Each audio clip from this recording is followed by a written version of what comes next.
Subscribe now and press the bell icon. Never miss an update. Super 30 classes, जैसा कि आपको पता है हमारी इकोनॉमिक्स की क्लास चल रही थी और इकोनॉमिक्स की क्लास में हमने जो हमारी प्रीवियस जो क्लास हुई उस क्लास में हमने नेशनल इनकम के बारे में देखा और नेशनल इनकम के कुछ लिमिटेशंस थी, कुछ कमियां थी। उसके कारण हमने एक न्यू इनकम को इन्वेंट किया और वो इनकम हमारी क्या लाई, per capita income. After that जब हमने पर कैपिटा इनकम से हम इंट्रोड्यूस हुए, जब हम पर कैपिटा इनकम को इन्वेंट कर चुके थे तो हम नेशनल इनकम को रिप्लेस कर पर कैपिटा इनकम को यूज़ करने लगे डिफरेंट नेशंस को कंपेयर करने के लिए। क्लियर? तो हम जो है फर्स्ट तो हम नेशंस को कंपेयर करने के लिए, नेशन का डेवलपमेंट लेवल जो है उसको चेक करने के लिए, उसमें कंपैरिजन करने के लिए हम पहले नेशनल इनकम का यूज़ करते थे। बट जब हमारे पास पर कैपिटा इनकम आ गई तो हम पर कैपिटा इनकम का यूज़ करने लगे। क्लियर? तो यहाँ तक हमारा पर कैपिटा इनकम तक जो है टॉपिक हमारा पूरा हो चुका था। नेक्स्ट हम बात करेंगे आज की क्लास में सेक्टर्स ऑफ इकोनॉमी की। आज जो हमारा टॉपिक होगा वह सेक्टर्स ऑफ इकोनॉमी होगा कि सेक्टर्स ऑफ इकोनॉमी होती क्या है, इनके कितने टाइप है, इसमें क्या क्या होता है, उनके बारे में हम आज पूरा डिटेल से स्टडी करेंगे। स्टार्ट करते हैं सबसे पहले सेक्टर्स ऑफ इकोनॉमी। देखिए, all the peoples are involve in various economic activities. जैसा कि आपको पता है हर पर्सन कुछ पैसा अर्न करने के लिए, कुछ मनी अर्न करने के लिए कोई ना कोई एक्टिविटी ज़रूर करता है। हर पर्सन को क्या है कि मनी की ज़रूरत होती है, मनी की नीड होती है। क्योंकि जैसा फर्स्ट क्लास में हमने देखा था कि ह्यूमन बीइंग की जो वांट्स होती है वो कैसी होती है, अनलिमिटेड होती है। और उन वांट्स को फुलफिल करने के लिए हमें किसी ना किसी रिसोर्स की ज़रूरत होती है, किसी ना किसी रिसोर्स की नीड होती है। और वो रिसोर्स क्या होता है जिससे हमारी वांट्स फुलफिल होती है, तो वो होता है मनी। क्लियर? और मनी को अर्न करने के लिए पर्सन को कोई ना कोई एक्टिविटी करनी पड़ती है, कोई ना कोई वर्क जरूर करना पड़ता है। क्लियर? तो all the people are involve in various economic activity. तो जो ह्यूमन बीइंग है, जो पीपल है, वो किसी ना किसी एक्टिविटी में इन्वॉल्व तो है। और एक्टिविटी कौन सी, मैंने आपको बताया दो टाइप की होती है, first economic and second non economic. तो हम यहाँ पर सिर्फ इकोनॉमिक एक्टिविटी की ही बात करेंगे। क्लियर? तो इसमें जो एक्टिविटी होती है, सम एक्टिविटी प्रोड्यूसेस गुड्स। कुछ एक्टिविटी ऐसी होती है जिसमें प्रोडक्शन होता है गुड्स एंड सर्विसेज का, जिसमें किसका प्रोडक्शन होता है, गुड्स का प्रोडक्शन होता है। दैट मीन्स कोई ना कोई चीज़ बनाई जाती है, कोई ना कोई वस्तु प्रोड्यूस होती है। Clear? While other provide services. कुछ सर्विस तो ऐसी होगी जो किसी ना किसी चीज़ का प्रोडक्शन करेगी, कोई ना कोई नया प्रोडक्ट बनाएगी। बट कुछ सर्विसेज ऐसी होती है जो हमें क्या प्रोवाइड करती हैं, सर्विस प्रोवाइड करती है। क्लियर? आगे देखें, these economic activities are classified into 3 categories. ये जो इकोनॉमिक एक्टिविटी है इनको 3 कैटेगरीज में डिवाइड किया गया है। अब 3 कैटेगरीज कौन सी होती है तो देखें, आगे हम देखेंगे this categories are also known as sectors of economy. हमने क्या किया, ये जो इकोनॉमिक एक्टिविटी थी उनको 3 सेक्टर्स में डिवाइड कर दिया। अभी जो 3 कैटेगरीज में डिवाइड किया। क्लियर? हमने इकोनॉमी की एक्टिविटी को 3 कैटेगरी में डिवाइड किया और ये जो कैटेगरी होती है, 3 जो कैटेगरी है होगी हमारी आगे, उन कैटेगरी को ही हम सेक्टर्स ऑफ इकोनॉमी कहते हैं। क्या कहते हैं? Sectors of economy. डायरेक्ट कहने का मीनिंग है कि जितने भी वर्क है इस इकोनॉमी में, जितने भी वर्क हो रहे हैं, जितने भी इकोनॉमिक एक्टिविटी हो रही है, उन इकोनॉमिक एक्टिविटी को हम 3 सेक्टर्स में क्लासीफाई कर रहे हैं, 3 ग्रुप में डिवाइड कर रहे हैं। अब ये जो सेक्टर्स ऑफ इकोनॉमी है वो कौन कौन से होते हैं, 3 सेक्टर्स कौन कौन से हैं? तो फर्स्ट सेक्टर कहलाता है प्राइमरी सेक्टर, सेकंड कहलाता है सेकेंडरी सेक्टर और थर्ड कहलाता है tertiary sector. Primary sector, secondary sector and third है आपका टर्शियरी सेक्टर। हम देखें, मैंने आपको बता दिया यहाँ पर कि सेक्टर्स कितने हैं, 3 होते हैं, first primary, secondary and tertiary. अब हम जो नेक्स्ट स्लाइड में जो बात करेंगे वो एक सेक्टर्स को लेकर करेंगे कि प्राइमरी सेक्टर क्या है, उसके बाद हम देखेंगे सेकेंडरी सेक्टर क्या है और फिर लास्ट में हम देखेंगे टर्शियरी सेक्टर जो है वो क्या होता है। तो बात करते हैं सबसे पहले हमारा जो फर्स्ट सेक्टर है, सेक्टर ऑफ इकोनॉमी में फर्स्ट सेक्टर होगा आपका प्राइमरी सेक्टर। कि प्राइमरी सेक्टर होता क्या है, इसमें कौन कौन से वर्क आते हैं। क्योंकि जैसा कि मैंने आपको पहले बता दिया कि इकोनॉमी में जितने भी वर्क हैं, जितनी भी इकोनॉमिक एक्टिविटी हो रही है पूरे एक वर्ल्ड में माना या कंट्री में माने, उन सारी एक्टिविटीज़ को हम टोटल 3 पार्ट में ही 3 कैटेगरी में रख रहे हैं, 3 पार्ट्स में ही डिवाइड कर रहे हैं। क्लियर? फर्स्ट हमारा आता है प्राइमरी सेक्टर। अब प्राइमरी सेक्टर होता क्या है तो देखिए इसके अंदर, the activity in which human being directly uses natural resources. ऐसी एक्टिविटी जिसमें ह्यूमन बीइंग क्या करता हो, डायरेक्टली नेचुरल रिसोर्सेज का यूज़ करता हो। किसका यूज़ करे? नेचुरल रिसोर्सेज का। अब नेचुरल रिसोर्सेज क्या होते हैं? यानी ऐसे रिसोर्स जो हमें नेचर से मिले हो, जैसे है लैंड है, वाटर है, सॉइल है, एयर है, तो उनका डायरेक्ट यूज़ करके ह्यूमन बीइंग क्या करे। देखो, the activity in which human being directly uses natural resources for the production of goods are included in primary sector. यानी ऐसी सारी एक्टिविटी जिसमें ह्यूमन बीइंग नेचुरल रिसोर्सेज का यूज़ कर किसी ना किसी नए प्रोडक्ट का प्रोडक्शन करता है। क्या करता है? नेचुरल रिसोर्सेज का यूज़ करके प्रोडक्शन करता है। तो वो सारी एक्टिविटी जो है किस में इंक्लूड होगी? प्राइमरी सेक्टर में। अब चाहे वो कितनी भी एक्टिविटी हो, ऐसा नहीं है कि 1 ही है या 2 है, कितनी भी हो सकती है, ग्रुप ऑफ एक्टिविटीज़ हो सकता है। यानी ऐसी एक्टिविटी सारी जिसमें हम क्या करें, नेचुरल रिसोर्सेज का यूज़ करते हैं और नेचुरल रिसोर्सेज का यूज़ करके ही हम क्या करेंगे, कोई ना कोई प्रोडक्शन करेंगे। तो वो सारी एक्टिविटी किस ग्रुप में आ जाएगी? आपकी प्राइमरी सेक्टर में आ जाएगी। देखिए एग्जाम्पल अगर बात करें एग्जाम्पल में, तो एग्जाम्पल फॉर हम देख सकते हैं, जैसे फार्मिंग है, फिशरी है और डेयरी प्रोडक्शन है। तो देखिए जैसे बात करें फार्मिंग की, तो फार्मिंग को सर हम प्राइमरी सेक्टर में कैसे ले रहे हैं? तो फार्मिंग जब आप करते हैं, एक फार्मर फार्मिंग करता है तो वो सबसे पहली चीज़ किन किन चीज़ों का यूज़ करता है, फार्मिंग करने के लिए उसको क्या क्या चीज़ें जरूरत, किन किन चीज़ों की ज़रूरत पड़ती है। तो अगर बात करें फार्मिंग के लिए, तो सबसे पहले देखें आपको एक फील्ड की ज़रूरत होगी, यानी फील्ड यानी लैंड की ज़रूरत होगी। और लैंड क्या है? हमारा एक नेचुरल रिसोर्सेज है, हमारा खुद का तो है नहीं, हमें नेचर से मिला है। ज़मीन जो है हमारी नेचर से मिली है। फर्स्ट नेचर लिया, लैंड लिया हमने नेचुरल रिसोर्सेज। सेकंड, हम अगर एग्रीकल्चर कर रहे हैं, फार्मिंग कर रहे हैं, तो हमें और क्या क्या चीज़ों की ज़रूरत होगी? हमें वाटर की ज़रूरत होगी, हमें सनलाइट की ज़रूरत होगी, क्लियर, हमें एयर की ज़रूरत होगी, हमें सीड्स की ज़रूरत होगी। तो ये जो सारी चीज़ें हैं ये हमारी खुद की बनाई हुई तो नहीं है। ऐसा तो नहीं है कि सन हमारा है या सनलाइट हमारी घर की है या वाटर हमारा खुद का है, वाटर को हमने बनाया है, ऐसा नहीं है ना। तो ये जो जो बेसिक चीज़ें जो आपको ज़रूरत है, जिन जिन चीज़ों की ज़रूरत है फार्मिंग करने के लिए, वो सारी कौन प्रोवाइड कर रही है? Nature provide. कौन कर रहा है? नेचर प्रोवाइड कर रहा है। दैट मीन्स हम जो थिंग्स यूज़ ले रहे हैं फार्मिंग करने के लिए, एग्रीकल्चर करने के लिए, वो सारी जो चीज़ें हैं, जो बेसिक जो चीज़ें हैं, वो सारी क्या है? Natural resources. क्या है? Natural resources. और इनका यूज़ कर हम क्या कर रहे हैं? किसी ना किसी थिंग का प्रोडक्शन कर रहे हैं। और प्रोडक्शन एक फार्मर किसका करता है? क्रॉप्स का कर सकता है, क्रॉप का ही प्रोडक्शन करता है। तो बहुत सारी ऐसी जो फार्मिंग जो प्रोसेस है, एग्रीकल्चर जो प्रोसेस है, वो सारी किस में आती है? प्राइमरी सेक्टर में। क्लियर? तो जितने भी फार्मर होंगे एक वर्ल्ड में या एक नेशन में, वो सारे कौन से सेक्टर्स में जुड़े होते हैं? Primary sector. किसमें? प्राइमरी सेक्टर में। क्लियर? इसी तरह अगर नेक्स्ट बात करें डेयरी प्रोडक्ट की, क्लियर। अब डेयरी प्रोडक्ट में जैसे आपको माना आप डेयरी का वर्क कर रहे हैं, डेयरी वर्क कर रहे हैं, तो आपको कुछ डेयरी वर्क करने के लिए कुछ बेसिक नीड्स की ज़रूरत होती है। और डेयरी में अगर देखें तो आपको सबसे पहले कुछ एनिमल्स चाहिए। डेयरी अगर प्रोडक्शन करना है, डेयरी प्रोडक्ट आपको सेल करने हैं मार्केट में, आप ये काम कर रहे हैं डेयरी का, यानी दूध मिल्कमैन है या दूध सेलिंग कर रहे हैं या आप कोई काम कर रहे हैं डेयरी से रिलेटेड, तो आपको क्या करना पड़ेगा? सबसे पहले जो सबसे बेसिक जो नीड होगी वो क्या होगी? एनिमल्स की, जिसकी ज़रूरत होगी एनिमल्स की, मे बी काऊ और मे बी बफेलो, है ना।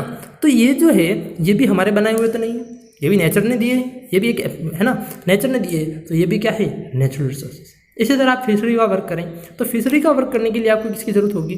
वाटर की ज़रूरत होगी। तो वाटर भी क्या है? Natural resources. फिश की ज़रूरत होगी, तो फिश भी क्या है? Natural resources. तो जब हम किसी चीज़ का प्रोडक्शन करते हैं और जहाँ पर आपको नेचुरल रिसोर्सेज की ज़रूरत होती है, जब प्रोडक्शन जो है डायरेक्टली नेचुरल रिसोर्सेज का यूज़ करके ही होता है, तब वो प्रोडक्शन जो एक्टिविटी है वो सारी एक्टिविटी किस में आएगी? प्राइमरी सेक्टर के अंदर आएगी। क्लियर? ये मैंने आपको एग्जांपल बताया। फर्स्ट तो देखो आप फिशरी का है, सेकंड एग्रीकल्चर का। एग्रीकल्चर आप कर रहे हैं, खेती कर रहे हैं, तो आपको जो है डायरेक्ट नेचुरल रिसोर्सेज को यूज़ लेना है और after that you will produce a thing. और उसके बाद आप क्या करेंगे? नेचुरल रिसोर्सेज का यूज़ लेकर कोई ना कोई चीज़ का प्रोडक्शन करेंगे। ये कहलाता है प्राइमरी सेक्टर की एक्टिविटी। हाँ, नेक्स्ट देखें, this sector provide base to other sectors of economy. जैसा कि हमें यहाँ लिखा हुआ है, ये जो सेक्टर है आपका प्राइमरी सेक्टर, ये क्या करता है? जो इकोनॉमी के अदर सेक्टर्स जो है, जैसे सेकेंडरी सेक्टर या टर्सरी सेक्टर, उन सेक्टर्स को बेस प्रोवाइड करता है। क्या प्रोवाइड करता है? बेस। अब बेस कैसे प्रोवाइड करता है? तो देखिए, माना कोई इंडस्ट्री लगाई आपने, कोई भी इंडस्ट्री लगा दी, माना फर्नीचर की इंडस्ट्री लगाई आपने एक प्लांट लगाया बड़ा सा और आप वहाँ पर फर्नीचर का प्रोडक्शन करते हैं। क्लियर? तो फर्नीचर की इंडस्ट्री लगाने के लिए आपको जो फर्नीचर बनाना है, उस फर्नीचर को बनाने के लिए आपको किन किन चीज़ों की ज़रूरत होगी? तो आपको सबसे पहली जो चीज़ है वो क्या है? वुड है। क्या होगी? वुड, लकड़ी की ज़रूरत होगी। तो जब आप लकड़ी से फर्नीचर बनाओगे तो क्या डायरेक्ट लकड़ी से फर्नीचर बन जाएगा क्या? वुड तो क्या हो गया? एक नेचुरल रिसोर्स हो गया, लेकिन आपने लकड़ी को किसी मशीनरी में डालेंगे, उस पर कोई ना कोई मशीनरी का वर्क करेंगे, मशीनों से कुछ वर्क करेंगे, तब आप किसका प्रोडक्शन करेंगे? फर्नीचर का। तो हम यहाँ पर क्या कर रहे हैं? जो प्राइमरी सेक्टर का जो प्रोडक्शन था, प्राइमरी सेक्टर का प्रोडक्ट क्या था? कि वुड था। प्राइमरी सेक्टर का प्रोडक्ट क्या था? वुड। और उसको वुड को यूज़ करके हमने क्या किया? फर्नीचर का प्रोडक्शन किया। तो अगर क्या वुड नहीं होती अगर, तो क्या आप फर्नीचर बना सकते? नहीं बना सकते ना। दैट मीन्स वुड क्या है? एक प्राइमरी सेक्टर का वर्क है। किसका वर्क है? एक प्राइमरी सेक्टर का प्रोडक्ट है, और उसका यूज़ कर आप क्या कर रहे हैं? कोई इंडस्ट्री को चला रहे हैं। तो ये क्या करती है प्राइमरी सेक्टर? अदर सेक्टर्स जो भी होंगे इकोनॉमी में, उन सेक्टर को बेस प्रोवाइड करती हैं। क्लियर? नेक्स्ट देखें, it is also known as agriculture sector and allied sector. ये जो प्राइमरी सेक्टर है, ये प्राइमरी सेक्टर जनरली जो है एग्रीकल्चर से जुड़ा हुआ है। किससे जुड़ा हुआ है? एग्रीकल्चर से। इसलिए इस प्राइमरी सेक्टर को एग्रीकल्चर सेक्टर भी कहते हैं, और बात करें तो इसको एलाइड सेक्टर भी कह सकते हैं। तो इस प्रकार हमने देखा कि प्राइमरी सेक्टर क्या होता है, और यहाँ हमने सीखा कि प्राइमरी सेक्टर एक ऐसा सेक्टर होता है जिसमें ह्यूमन बींग जो है डायरेक्ट नेचुरल रिसोर्सेज का यूज़ करता है, और नेचुरल रिसोर्सेज का यूज़ करके किसी ना किसी थिंग्स का किसी प्रोडक्ट का प्रोडक्शन करता है। क्लियर? अब बात करेंगे second sector of economy, that is known as secondary sector. Economy का जो सेकेंड सेक्टर है जिसको हम सेकेंडरी सेक्टर कहते हैं, उसके बारे में बात करते हैं। तो स्टार्ट करते हैं secondary sector. The activity in which human being directly uses the product of primary sector is raw material. यानी ऐसी एक्टिविटी जिसमें ह्यूमन बीइंग क्या करता है, किसी चीज़ का प्रोडक्शन करने के लिए जो प्राइमरी सेक्टर का जो प्रोडक्ट था उसको as a raw material use करता है। कैसे यूज़ करता है? As a raw material. यानी आपने प्राइमरी सेक्टर में जो भी प्रोडक्ट बनाया उस प्रोडक्ट को आप क्या कर रहे हैं, रॉ मटेरियल के रूप में आपके जब किसी सेक्टर में या किसी इंडस्ट्री में यूज़ करते हैं और फिर आप कोई नया प्रोडक्ट बनाते हैं उससे, तो वो सेक्टर क्या कहलाएगा? सेकेंडरी सेक्टर कहलाएगा। वो एक्टिविटी किस में आएगी? सेकेंडरी सेक्टर में। देखिए आप, the activity in which human being directly uses the product of primary sector. आप क्या कर रहे हैं? प्राइमरी सेक्टर का जो प्रोडक्ट है उसको डायरेक्ट यूज कर रहे हैं इज अ रॉ मटेरियल। किस रूप में? रॉ मटेरियल के फॉर्म में। And produce a new product, और उससे आप क्या बना रहे हैं? एक नया प्रोडक्ट बना रहे हैं। Are included in primary sector, in secondary sector. तो ऐसी एक्टिविटी जो भी आप कर रहे हैं वो सारी एक्टिविटी किस में आएगी? Secondary sector. मैंने आपको जब इससे पहले जो क्लासें ली थी उन क्लासों में आपको एक टोमेटो केचप का और टोमेटो प्रोडक्शन का एक एग्जांपल लिया था, क्लियर। और मैंने आपको बताया कि माना आपका प्लांट जो है टोमेटो केचप का प्लांट है, आपकी इंडस्ट्री जो है किसकी है? टोमेटो केचप की। आप टोमेटो केचप के मालिक हैं एक फैक्ट्री के, क्लियर। अब देखो, सबसे पहले आपको टोमेटो केचप बनाने के लिए आपको जो ज़रूरत होगी किसकी होगी? टोमेटो की। किसकी ज़रूरत होगी? टोमेटो की। और टोमेटो का प्रोडक्शन कौन करता है? एक फार्मर करता है ना। तो टोमेटो के प्रोडक्शन के लिए उस फार्मर ने क्या किया? पहले सीड्स लाया, फिर लैंड ली, फिर उसने वाटर, एयर, सॉइल, इन सब का यूज़ किया और किसका प्रोडक्शन किया? टोमेटो का। तो उस फार्मर ने जो एक्टिविटी की उस एक्टिविटी में उसने सीधा डायरेक्ट जो यूज़ किए वो सारे प्रोडक्ट जो क्या थे? नेचुरल प्रोडक्ट थे। क्या रिसोर्स थे? वो नेचुरल रिसोर्सेज थे। दैट मीन्स फार्मर की जो एक्टिविटी हुई, फार्मर ने जो टोमेटो प्रोडक्शन किया वो एक्टिविटी किस में चली गई? प्राइमरी सेक्टर में। किस में गई? आपकी प्राइमरी सेक्टर में। अब आपके पास टोमेटो आ गए रेडीमेड, टोमेटो आपके पास फार्मर ने प्रोड्यूस कर दिए। अब उन टोमेटो को हम लेके गए एक इंडस्ट्री में। कहाँ लेके गए? एक इंडस्ट्री में। और इंडस्ट्री में उनको मशीनरी में डाला, कुछ प्लांट्स में डाला, कुछ केमिकल्स उसमें मिलाए और हमने क्या किया? एक नया प्रोडक्ट बनाया। और प्रोडक्ट क्या बना हमारा? प्रोडक्ट बना हमारा टोमेटो केचप। तो आप सोचें कि हमारा जो ये सेकेंड एक्टिविटी जो हमने की टोमेटो केचप के प्रोडक्शन की, तो इस एक्टिविटी में हमने क्या किया कि टोमेटो को यूज़ किया। कहाँ किया? उस मशीनरी में। तो हमने जो प्राइमरी सेक्टर का जो प्रोडक्ट था, और प्राइमरी सेक्टर का प्रोडक्ट क्या था हमारे पास यहाँ पर? टोमेटो। उस टोमेटो पर हमने कोई ना कोई एक्टिविटी की थ्रू मशीनरी। किसके थ्रू की? मशीनरी के थ्रू की, है ना। उस प्राइमरी सेक्टर का जो प्रोडक्ट था उसको हमने as a raw material use किया, एक कच्चे माल के रूप में उसको यूज़ किया और उसको यूज़ करके हमने एक नया प्रोडक्ट बनाया। और हमारा प्रोडक्ट क्या बना? हमारा प्रोडक्ट बना यहाँ पर टोमेटो केचप। तो जो ये सेकंड टाइप की जो एक्टिविटी की हमने कहाँ की? एक इंडस्ट्री में की। एक इंडस्ट्री में की, वहाँ पर हमने मशीनरी का यूज़ किया। तो जो सेकंड टाइप की एक्टिविटी है जिसमें हम क्या कर रहे हैं? प्राइमरी सेक्टर के प्रोडक्ट को as a raw material use कर रहे हैं और एक नया प्रोडक्ट बना रहे हैं वापस, है ना। तो वो एक्टिविटी क्या होगी? आपकी सेकेंडरी सेक्टर में आएगी। किस में काउंट होगी? Secondary sector, clear. देखिए आगे, this is the next step of the primary sector. ये क्या होती है? प्राइमरी सेक्टर की नेक्स्ट स्टेप होती है। क्योंकि प्राइमरी सेक्टर में तो हमने सिर्फ टोमेटो का प्रोडक्शन कर दिया, लेकिन उस टोमेटो से हमने टोमेटो केचप कहाँ बनाया? सेकेंडरी एक्टिविटी में, सेकेंडरी सेक्टर्स की एक्टिविटी में, क्लियर। देखिए example, we use sugar cane is raw material and make sugar and jaggery. जैसा कि आपको पता है, हम शक्कर और गुड़ बनाने के लिए हम किसका यूज़ करते हैं? शुगर कैन का। तो शुगर कैन जो हमने प्रोडक्ट प्रोड्यूस किए वो कहाँ किए? प्राइमरी सेक्टर की एक्टिविटी में। हमने एक फील्ड में, एक फार्मर ने क्या किया? फार्मिंग की, एग्रीकल्चर की, और वहाँ पर उसने किसका प्रोडक्शन किया? शुगर कैन का। तो शुगर कैन उस फार्मर के लिए, जो फार्मर ने एक्टिविटी की शुगर कैन को प्रोड्यूस करने की, वो एक्टिविटी तो किस में चली गई? प्राइमरी सेक्टर में। आफ्टर दैट हमने शुगर कैन का यूज़ करके हमने उससे शक्कर बना दी, हमने गुड़ बना दिया, शुगर बनाई, है ना। तो ये जो हमने शुगर बनाई उससे या उससे गुड़ बनाया, वो कहाँ बना? इंडस्ट्री में बना, कुछ मशीनरी लगी होगी उसके ऊपर। तो दैट मीन्स हमने प्राइमरी सेक्टर का जो प्रोडक्ट था शुगर कैन, उसको रॉ मटेरियल के रूप में यूज़ किया। As a raw material use किया और हमने किसका प्रोडक्शन किया? Sugar and jaggery, clear. तो ये जो शुगर एंड जैगरी का जो प्रोडक्शन करने के लिए हमने सेकेंड एक्टिविटी की, वो एक्टिविटी किस में आएगी? सेकेंडरी सेक्टर में आएगी, ठीक है।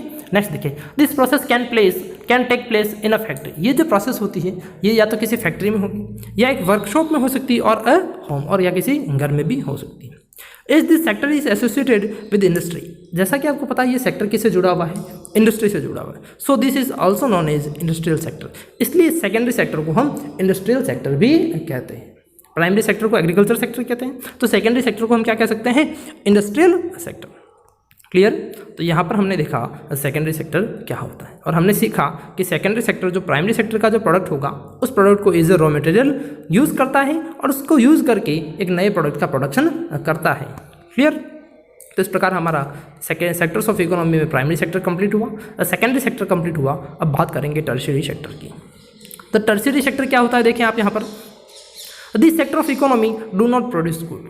ये जो इकोनॉमी का सेक्टर होता है ये किसी गुड्स का प्रोडक्शन नहीं करता है, ये कोई भी किसी चीज़ का प्रोडक्शन नहीं करता है। फिर ये करता क्या है, देखें, it provide assistance in manufacturing process. ये क्या करता है, जो मैन्युफैक्चरिंग के प्रोसेस है उस प्रोसेस में असिस्टेंट एज असिस्टेंट यानी हेल्प प्रोवाइड करता है। क्या प्रोवाइड करता है, हेल्प। अब ये हेल्प कैसे प्रोवाइड करता है मैं आपको एग्जांपल के थ्रू क्लियर कर दूंगा। देखिए एग्जांपल, जैसे आप ट्रांसपोर्टेशन का वर्क कर रहे हो, आप कम्युनिकेशन का वर्क कर रहे हो, वेयर हाउस का यानी जिसको उसको स्टोर करने का, कोई थिंग बनाई आपने, कोई प्रोडक्ट बनाया उसको स्टोर करने का वर्क कर रहे हैं, या कोई बैंकिंग सर्विस प्रोवाइड कर रहे हैं। तो ये सारी जो एक्टिविटी है, चाहे ट्रांसपोर्टेशन हो, कम्युनिकेशन हो, वेयर हाउस हो और बैंकिंग सर्विसेज हो, ये सारी एक्टिविटी जो हम कर रहे हैं, ये सारी एक्टिविटी किस में आएगी, टर्शियरी सेक्टर में।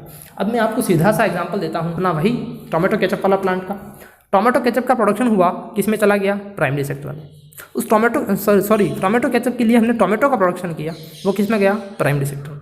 अब टोमेटो से आपने टोमेटो केचप बनाया, वो एक्टिविटी की हमने टोमेटो के ऊपर, तो वो किस में गया, हमारा सेकेंडरी सेक्टर में। अब आपका टोमेटो केचप रेडी है, आपने टोमेटो केचप को इंडस्ट्री में क्या किया, पैक कर दिया, बोटलिंग कर दी, बोतल में बिल्कुल रेडी है, तैयार है।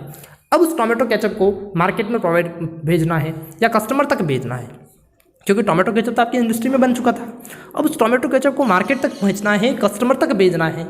तो जो पर्सन उस टोमेटो केचप को मार्केट तक भेजेंगे या एक कस्टमर तक भेजेंगे, लोगों की जो नीड्स है उनको फुलफिल करेंगे, वो सारी एक्टिविटी, क्योंकि वो पर्सन एक्टिविटी करेंगे वहाँ पर, तो वो सारी एक्टिविटी किस में आएगी, आपकी टर्शियरी सेक्टर में। क्लियर। तो ये जो टर्शियरी सेक्टर होता है, इसमें क्या करते हैं, लोगों को सर्विस प्रोवाइड की जाती है। क्या प्रोवाइड की जाती है, सर्विस। क्योंकि किसी पर्सन को नीड थी, जरूरत थी किसकी, टोमेटो केचप की, तो वो पर्सन क्या करेगा, टोमेटो केचप को परचेज करेगा। अब वो कहाँ से कर रहा है, किसी शॉप से कर रहा है ना। तो टोमेटो केचप आपकी इंडस्ट्री में तैयार हो गया, इंडस्ट्री से ट्रांसपोर्ट हुआ और किसी शॉप पर गया। इंडस्ट्री से ट्रांसपोर्ट हुआ यानी इंडस्ट्री से वहाँ शॉप पर गया, तो उसको कोई ना कोई पर्सन तो लेके गया होगा। तो वो जो पर्सन एक्टिविटी कर रहा है उसको ट्रांसफ़र करने की, यहाँ एक जगह से दूसरी जगह ले जाने की, तो वो सारे पर्सन किस में आते हैं, टर्शियरी सेक्टर में आते हैं। क्लियर। देखें, अभी मैंने आपको एग्जांपल दे दिया था, it also include some essential services that may not directly help in production of goods. ये एक ऐसी चीज़ हो, ये जो सेक्टर्स होता है, इस सेक्टर में किसी थिंग का प्रोडक्शन नहीं होता है। एक्चुअली हम इसमें क्या करते हैं, थिंग्स का प्रोडक्शन नहीं करके हम सर्विस प्रोवाइड करते हैं। क्या करते हैं, सर्विस प्रोवाइड। अब देखो, कुछ एक्टिविटी ऐसी भी होती है, जैसे लाइक इस टीचर। अब टीचर जो है, वो टीचर क्या किसी कोई सर्विस कोई प्रोडक्शन कर रहा है क्या? टीचर किसी चीज़ का प्रोडक्शन नहीं करता, वो कोई प्रोडक्ट नहीं बनाता। वो टीचर क्या करेगा, जो लोगों तक क्या करता है, सर्विस प्रोवाइड करता है। इसी तरह हम डॉक्टर की बात करें तो डॉक्टर भी कोई सर्विस ये प्रोडक्शन नहीं करता है, कोई प्रोडक्ट तो नहीं बनाता है, वो लोगों तक क्या करता है, सर्विस प्रोवाइड करता है। यानी ऐसे पर्सन सीधे जो डायरेक्ट पीपल से जुड़े हो, डायरेक्ट कस्टमर से जुड़े हो। जैसे टीचर है वो सीधा अपने कस्टमर एंड स्टूडेंट से जुड़ा हुआ है, डॉक्टर है वो भी अपने कस्टमर्स दैट मीन्स उसके पेशेंट से जुड़ा हुआ है, एडवोकेट है तो वो भी अपने कस्टमर से जुड़ा हुआ है, और IT सर्विस प्रोवाइडर है। तो ये सारे पर्सन भी किस में आते हैं, जो किसी चीज़ का प्रोडक्शन नहीं करते हैं, फिर भी उनको किस में काउंट किया जाता है, टर्शियरी सेक्टर में। Is this activities provide services instead of producing goods. ये एक्टिविटी जो है किसी थिंग्स का प्रोडक्शन नहीं करती है, लेकिन क्या करती है, सर्विस प्रोवाइड करती है। क्या करेगी, सर्विस प्रोवाइड करेगी। So it is also known as service sector. इसलिए जो एक्टिविटी हुई वो सारी एक्टिविटी क्या कहलाएगी, हमारी सर्विस सेक्टर में काउंट होगी। क्लियर। तो इस प्रकार हमने इकोनॉमी के 3 सेक्टर्स देखे, 3 सेक्टर्स के बारे में हमने बात की। फर्स्ट हमने देखा प्राइमरी सेक्टर, जो कि क्या करता है, नेचुरल रिसोर्सेज का यूज़ करके किसी चीज़ का प्रोडक्शन करता है। सेकंड हमने देखा सेकेंडरी सेक्टर, जिसमें मशीनरी का यूज़ करके एक नया प्रोडक्ट बना देते हैं, और मशीनरी का यूज़ किस पर करते हैं, जो प्राइमरी सेक्टर का प्रोडक्ट था। क्लियर। और उसके बाद देखा हमने सर्विस सेक्टर, और सर्विस सेक्टर में हम क्या करते हैं, जो प्रोडक्ट हमने बनाया उस प्रोडक्ट को लोगों तक पहुंचाने की सर्विस प्रोवाइड की जाती है। इसके अलावा हम कुछ ऐसे पर्सन भी हमने देखा, जैसे टीचर है, डॉक्टर है, एडवोकेट हैं, ये लोग किसी चीज़ का प्रोडक्शन नहीं करते, फिर भी किस में आते हैं, सर्विस सेक्टर में। क्यों? क्योंकि डायरेक्ट पीपल से, जो कस्टमर हैं उनसे कनेक्ट होते हैं और उनको सर्विस प्रोवाइड करते हैं। क्लियर है। देखें, सीधा सा वापस एग्जाम्पल और क्लियर कर देता हूँ मैं आपको, तीनों सेक्टर एक साथ। सबसे पहले एक फार्मर है, फार्मर अपने खेत में खेती कर रहा है, फार्मिंग कर रहा है, एग्रीकल्चर कर रहा है। क्लियर। अब इस एक्टिविटी में उसने क्या किया कि एक्टिविटी में लैंड का यूज़ लिया, उसने एयर का यूज़ लिया, उसने वाटर का यूज़ लिया, उसने सॉइल का यूज़ लिया, और सीड्स का यूज़ लिया। ये सारी चीज़ें, लैंड है, एयर है, वाटर है, सॉइल है, सीड्स हैं, ये क्या होती है, नेचुरल रिसोर्सेज होती है। क्या होती है, नेचुरल रिसोर्सेज। और इनका यूज़ करके उसने किसका प्रोडक्शन किया, टोमेटो का प्रोडक्शन किया। तो फार्मर ने जो एक्टिविटी की वो हमारी किस में आएगी, प्राइमरी सेक्टर में। आफ्टर दैट हम टोमेटो को क्या कर रहे हैं, एक इंडस्ट्री में लेके जा रहे हैं। कहाँ ले जा रहे हैं, एक इंडस्ट्री में। और इंडस्ट्री वाले ने क्या किया, उस टोमेटो से टोमेटो केचप बना दिया। दैट मीन्स टोमेटो का यूज़ कहाँ किया, इंडस्ट्री में। टोमेटो कहाँ का प्रोडक्ट था, वो प्राइमरी सेक्टर का फाइनल प्रोडक्ट था। ठीक है, इस प्राइमरी सेक्टर के प्रोडक्ट को इंडस्ट्री में as a raw material use किया, हमने उस पर मशीनरी लगाई, हमने उसको कुछ केमिकल्स यूज़ किए, है ना, और तैयार क्या किया हमने, टोमेटो केचप। तो टोमेटो केचप के लिए बनाने के लिए जो एक्टिविटी हुई इंडस्ट्री में हुई, वो हमारी क्या हो गई, सेकेंडरी सेक्टर की। क्लियर, यानी जो सेकेंड जो एक्टिविटी की वो किस में आएगी, सेकेंडरी सेक्टर में। अब टोमेटो केचप को लोगों तक पहुंचाना है, मार्केट तक पहुंचाना है, तो इसमें हमने ट्रांसपोर्टेशन का यूज़ किया, कम्युनिकेशन का यूज़ किया। क्लियर, तो ये सारी चीज़ें वो किस में आएगी, हमारी ये टर्सरी सेक्टर में। First activity primary sector, second activity हमारी सेकेंडरी सेक्टर, और लास्ट हमारी टर्सरी सेक्टर की एक्टिविटी। तो इस प्रकार हमने देखा कि सेक्टर्स ऑफ इकोनॉमी क्या होता है। ये बहुत इंपॉर्टेंट है, इनके क्वेश्चन पूछे जाते हैं। एक्चुअली डायरेक्ट क्वेश्चन यही आता है कि प्राइमरी सेक्टर, टर्सरी सेक्टर और सेकेंडरी सेक्टर, ये या फिर आपको कह देंगे सेक्टर्स ऑफ इकोनॉमी को एक्सप्लेन करें। और कई बार पूछा गया क्वेश्चन है, बहुत इंपॉर्टेंट क्वेश्चन है, ध्यान रखिए इस क्वेश्चन का। नेक्स्ट देखिए आप, सेक्टर्स ऑफ इकोनॉमी की बात करेंगे, हिस्टोरिकल चेंजेस इन सेक्टर्स। ये जो सेक्टर है, इन सेक्टर्स में चेंज कैसे हुए, टाइम के साथ साथ इन सेक्टर्स में चेंजेस आ गए। अब चेंजेस कैसे आए देखें। In developing nation primary sector has been the most important sector is it produce more goods as compare to other service sectors in earlier times. अगर हम बात करें पुराने समय की, तो पुराने समय में अगर इंडिया की ही बात करें तो इंडिया में आपको पता होगा कि मोस्ट ऑफ द पॉपुलेशन, है ना, इंडिया की जो कहाँ रहती है, विलेज में। विलेज से कौन बिलोंग करती है, विलेज में रहती है ना। तो विलेज के लोगों का बेसिक जो वर्क होता है वो क्या होता है, एग्रीकल्चर होता है। तो प्राइमरी सेक्टर जो था, उस प्राइमरी सेक्टर में अगर एंशिएंट टाइम की बात करें, पुराने समय की बात करें, तो सबसे ज़्यादा प्रोडक्शन होता था। क्या होता था, the most important sector as it produce, जो है प्राइमरी सेक्टर सबसे मोस्ट इंपॉर्टेंट सेक्टर था पुराने समय में। क्यों, क्योंकि as it produces more goods as compare to other sectors in earlier time. उस समय ये जो था प्राइमरी सेक्टर, वो सबसे ज़्यादा प्रोडक्शन करता था, क्योंकि most of the population of India जो है प्राइमरी सेक्टर से जुड़ी हुई थी, इसलिए प्रोडक्शन भी ज़्यादा होगा। Along with the introduction of technology, और जैसे जैसे technology I and new methods of production, और नए नए मेथड्स आए प्रोडक्शन के, फैक्ट्रीज वर स्टेबलाइज्ड। और फिर क्या हुआ, धीरे धीरे जैसे जैसे नई नई टेक्नोलॉजी आई, प्रोडक्शन के नए मेथड आए, तो हमने क्या किया, फैक्ट्रीज स्टेबलाइज कर दी। क्या कर दी, फैक्ट्री स्टेबलाइज कर दी।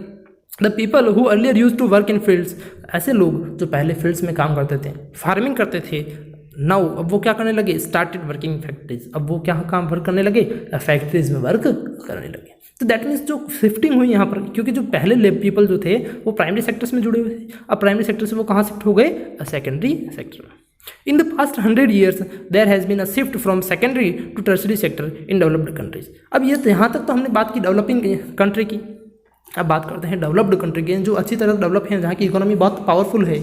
तो उन इकोनॉमी में क्या हुआ, उन कंट्रीज़ में क्या हुआ, उन कंट्री में पहले प्राइमरी सेक्टर डेवलप हुआ, प्राइमरी से वो सेकेंडरी पर आए, लेकिन वहाँ पर सर्विस सेक्टर जो है उसकी इंपॉर्टेंस अब पिछले 100 सालों में और बढ़ गई। और लोग क्या है, पीपल जो है सेकेंडरी सेक्टर से किधर की ओर शिफ्ट हुए, टर्शरी सेक्टर की ओर शिफ्ट होने लगे। क्लियर। तो इस प्रकार हिस्टोरिकल चेंजेस हुआ हमारे सेक्टर्स ऑफ इकोनॉमी। सबसे पहले प्राइमरी सेक्टर ग्रो हुआ, प्राइमरी सेक्टर के बाद जो पॉपुलेशन है वो सेकेंडरी सेक्टर्स की इंपॉर्टेंस कैसे राइज हुई, इंपॉर्टेंस कैसे बढ़ी, उनके बारे में देखें। In the last few years production has increased in all the sectors of economy. कुछ पिछले जो लास्ट ईयर की बात करें तो इकोनॉमी के जितने भी सेक्टर हैं उनमें प्रोडक्शन तो बढ़ा है, ठीक, but highest development has been witnessed in the tertiary sector. लेकिन जो सबसे ज़्यादा जो डेवलपमेंट हुआ, सबसे ज़्यादा जो प्रोडक्शन हुआ वो किस में बढ़ा, टर्सरी सेक्टर में बढ़ा। क्योंकि सब अगर हम एंशिएंट टाइम की बात करें तो सबसे ज़्यादा जो पीपल जो थे, मोस्ट ऑफ द पॉपुलेशन जो है वो प्राइमरी सेक्टर्स में जुड़ी हुई थी। बट जैसे जैसे टेक्नोलॉजी आई, जैसे जैसे न्यू मेथड्स आए, लोग प्राइमरी से सेकेंडरी में आ गए, और टाइम के साथ साथ लोग सेकेंडरी से वापस किधर आने लगे, टर्सरी सेक्टर में। क्लियर। तो हमारा जो प्रोडक्शन है वो लास्ट ईयर अगर बात करें कुछ सालों की, पिछले कुछ ईयर्स की, तो लोग हैं जो सेकेंडरी सेक्टर की ओर बढ़ने लगे। नेक्स्ट देखें, in India significant changes has been noticed in contribution of all the sectors in the context to GDP. अब जैसे जैसे ये सेक्टर्स में चेंज हुआ तो हमारी जो जीडीपी है उस जीडीपी में भी क्या होने लगा, चेंजेस आने लगे। यानी एक कंट्री है, उस कंट्री में जो प्रोडक्शन है उस प्रोडक्शन में भी क्या होने लगा, चेंज होने लगा। Yet there has been no significant change in employment. अब हमारे जो पर्सन है उनमें तो चेंजेस होने लगा, सेक्टर्स में चेंज होने लगा, लेकिन हमारी एम्प्लॉयमेंट जो रेट थी उस एम्प्लॉयमेंट रेट में चेंजेस नहीं आए। किस में चेंज नहीं आए, एम्प्लॉयमेंट रेट में, because sufficient employment opportunities were not generated in the sectors and in the secondary and tertiary sector. इसका रीज़न ये था कि जो एम्प्लॉयमेंट अपॉर्चुनिटी है वो इतनी जनरेट नहीं हो पाई जितनी हमारी पॉपुलेशन है। क्योंकि इंडिया की पॉपुलेशन आप जानते हैं बहुत ज़्यादा है। पहले लोग प्राइमरी सेक्टर में थे, फिर सेकेंडरी पे आए, फिर किधर चले गए, टर्शरी सेक्टर में। अब ये शिफ्टिंग तो हुई है, बट उस शिफ्टिंग के कारण हमारा प्रोडक्शन भी बढ़ा है, बट हमारे जीडीपी में उसका जो कॉन्टेक्स्ट है वो जीडीपी में नहीं बढ़ पाया। अब क्यों नहीं हुआ ऐसा? तो no significant change in employment, because जो है हम एम्प्लॉयमेंट प्रोवाइड नहीं कर पाए। क्यों नहीं कर पाए? क्योंकि सेकेंडरी सेक्टर और टर्शरी सेक्टर में जो एम्प्लॉयमेंट की अपॉर्चुनिटी है वो नई जनरेट नहीं हुई। जो एम्प्लॉयमेंट जो पहले था वही हमारा चल रहा है। The contribution of agriculture sector in GDP is less than 15%। अब एट प्रेजेंट टाइम की बात करें तो हमारी जीडीपी में एग्रीकल्चर सेक्टर का जो कंट्रीब्यूशन है वो 15% से भी कम है, 15% से भी कम है। And the contribution of secondary and tertiary sector in GDP is more than 85%। और एट प्रेजेंट टाइम हमारा जो सेकेंडरी सेक्टर और टर्सरी सेक्टर है उसका जो कंट्रीब्यूशन है वो 85% से भी ज़्यादा हो चुका है। पहले एक समय था, एक टाइम था, एंशिएंट टाइम जब था, तो हम बात कर रहे थे प्राइमरी सेक्टर की, और प्राइमरी सेक्टर सबसे ज़्यादा पॉपुलेशन जो है प्राइमरी सेक्टर से जुड़ी हुई थी। सबसे ज़्यादा पॉपुलेशन अगर इंडिया की बात करें तो उस समय एग्रीकल्चर से जुड़ी हुई थी, है ना। लेकिन आज जो कंडीशन है बिल्कुल ऑपोजिट हो चुकी है। 15% पॉपुलेशन ऑफ द इंडिया जो है, 15% जो है वो जीडीपी में जो है किसका सेक्टर, किसकी ये है, 15% जो है एग्रीकल्चर का है, कंट्रीब्यूशन है। लेकिन बात करें सेकेंडरी एंड टर्सरी सेक्टर की तो इनका जो कंट्रीब्यूशन है वो 85% हो चुका है। आज जो कंडीशन है बिल्कुल ऑपोजिट हो चुकी है, क्योंकि एक टाइम ऐसा था जब प्राइमरी सेक्टर को सबसे ज़्यादा इंपॉर्टेंस दी जाती थी। Although this sectors provide employments opportunity to 50% of the people. अब 85% जो है इसका जीडीपी में कंट्रीब्यूशन है, फिर भी ये एम्प्लॉयमेंट अपॉर्चुनिटी जो है ये सेक्टर वो कितने लोगों को प्रोवाइड करते हैं? 50% पीपल को ही प्रोवाइड करते हैं। उसका रीज़न क्या है कि एक्चुअली हमारे कंट्री में सबसे मेन चीज़ जो है एजुकेशनल बैकवर्ड है। दूसरी चीज़ हमारी कंट्री में पॉवर्टी है। इसके अलावा बहुत सारी इकोनॉमी की कंडीशन प्रॉब्लम्स होती है। उन प्रॉब्लम्स के कारण जो है ह्यूमन बींग जो है ज़्यादातर वो जो है वो एग्रीकल्चर सेक्टर के ही और जुड़े हुए हैं। ज़्यादातर जो एम्प्लॉयमेंट है वो एग्रीकल्चर सेक्टर से ही मिल पा रहा है। क्लियर? तो इस प्रकार हमने देखा कि इकोनॉमी के सेक्टर्स क्या होते हैं, उन सेक्टर्स में शिफ्टिंग किस प्रकार होती है और इनकी इंपॉर्टेंस किस प्रकार राइज हो रही है। तो आज के लिए इतना ही। Thank you.